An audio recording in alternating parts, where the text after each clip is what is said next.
I think most people would start with their parents to start, and my dad was always a big influence. He owned his own business, and the interesting thing there um, is the fact that we owned our own medical billing business, and what a lesson that is. I watched him work Saturdays.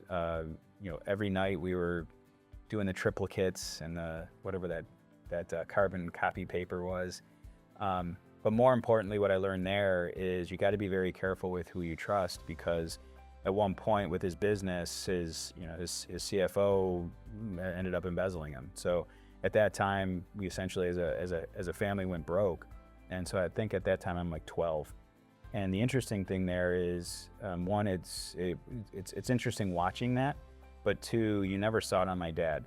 His stress level never changed. He never changed who he was.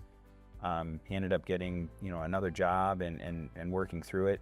So the stress that he was feeling, which now, I'm at his age or have kids, and how he handled that was just something that I'll never forget. And I continue just to be more impressed by how he handled that. I mentioned Lynn McHugh at Henry Schein, just the professionalism and the grace that she had in the positions that she was in.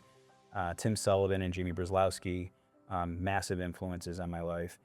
Janice Kaffmeyer, who I mentioned previously, when you can be in a position where you are the chief of staff helping Ginny Rometty become the CEO of IBM, and the behind the scenes stuff that she had to go through was amazing. And there was plenty of times in presentations that I was doing in front of my team that she was able to help me out with.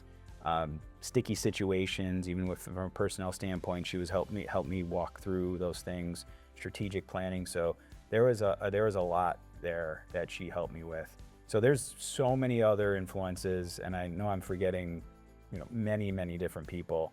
But yeah, those would be the influences I would say that stuck out to me right now.